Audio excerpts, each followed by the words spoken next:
Hey, welcome to the Explainer. If you're a medical trainee, you know this feeling, right? That pager goes off and suddenly you're staring down one of the most common, but let's be honest, kind of intimidating tasks in the hospital. Writing an acute hemodialysis prescription. It feels like you have to make a dozen decisions all at once, and the stakes feel incredibly high. But don't you worry, we are going to break this down step by step into a process that you can feel totally confident about. Okay, so picture this. You've got your patient, they have acute kidney injury, AKI, and it's serious.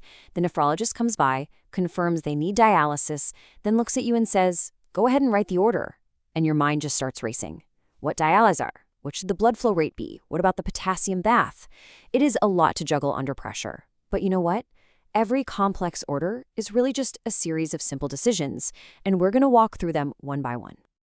So here's our game plan. We'll start with the absolute core components, then we'll get into setting up the machine itself. After that, we'll dive into how to customize the dialysate.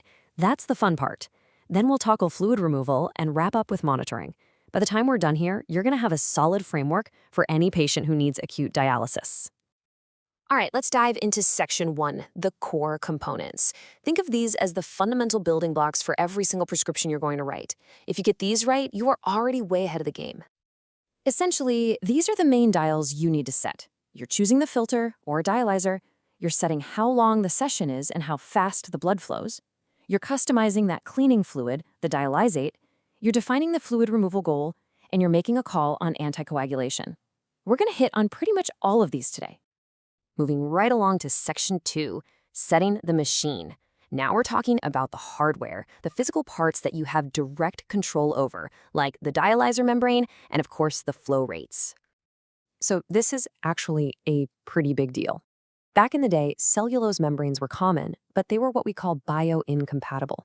Basically, they could really tick off the body's immune system and cause inflammation. Today, the standard of care is these modern synthetic membranes.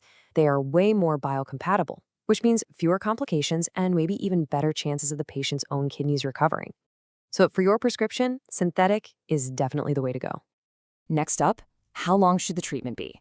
Well, for most acute situations, the sweet spot is somewhere between 3.5 and 4 hours. That gives you enough time to effectively clear out toxins and remove fluid without putting way too much strain on a patient who's already critically ill. Now this is a huge safety step, especially for that very first treatment. The key here is the patient's BUN, their blood urea nitrogen. If that BUN is sky high, we're talking over 100, you have to start low and slow. And why is that? Well, if you pull all that urea out of the blood too fast, the fluid in the brain can't keep up and water rushes into the brain cells. That can cause a really dangerous condition called dialysis disequilibrium syndrome. So remember, for that first run with a high BUN, lower flow rates, and maybe even a shorter session. And that brings us to section 3, the dialysate. I love this part because this is where you, the clinician, really get to tailor the treatment. In chronic dialysis, the bath is often pretty standard. But in the acute setting, you might need to tweak this recipe for every single treatment to match what your patient needs that day. Let's start with potassium. The whole game here is about setting up a concentration gradient. You want potassium to flow downhill, right? So, as you can see in the table, if your patient's potassium is high, say 6.0, you'll use a lower potassium bath, like a 2 or a 3. That encourages the potassium to just diffuse right out of the blood. But if their potassium is already kind of low or normal, you'll use a higher concentration bath to make sure you don't accidentally make them hypokalemic. It's all about tailoring the bath to their labs. And please burn this into your memory. This is a pearl of wisdom you should never, ever forget. It might seem really tempting to use a 0 potassium bath for someone with severe hyperkalemia, just to yank that level down fast. But you don't do it. A 0K bath can shift potassium way too quickly, which can destabilize the heart muscle and lead to potentially fatal arrhythmias. The goal here is controlled, safe removal, not just fast removal. You see in a pattern here, just like with that super high BUN, we have to be extremely careful with sodium, especially if a patient has been walking around with low sodium for a while. If you correct it too fast, you risk something called osmotic demyelination syndrome, and that is a severe, often irreversible brain injury. So the strategy is exactly the same, low and slow. You set the dialysate sodium to its lowest setting, you drop the blood flow rate, you shorten the session, and you make a plan to correct that sodium gradually over multiple treatments. Okay, the last big piece of our custom bath is bicarbonate. This is our tool for fixing acid-base problems. And again, it's all about that gradient. If your patient is in a nasty metabolic acidosis with a bicarb less than 10, you're going to use a high bicarb bath of 35 to 40 to give them back some of that buffer.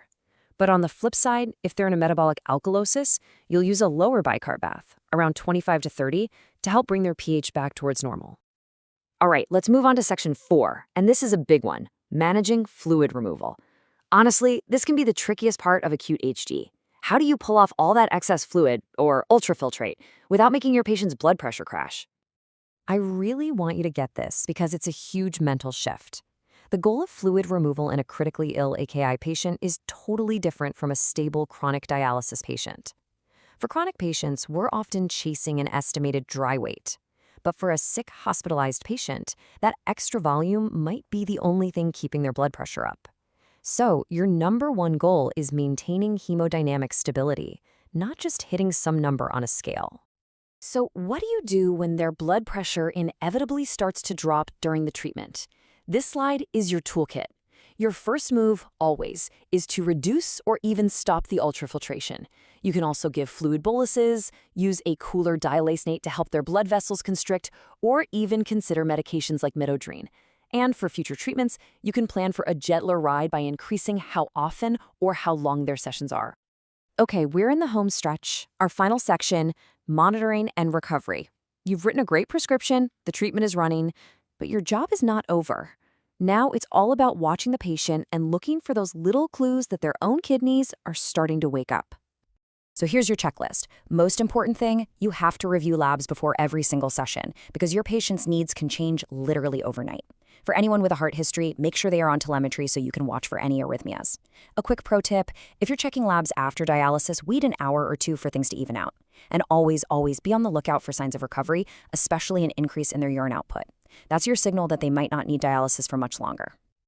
If you take just one thing away from all this, let it be this.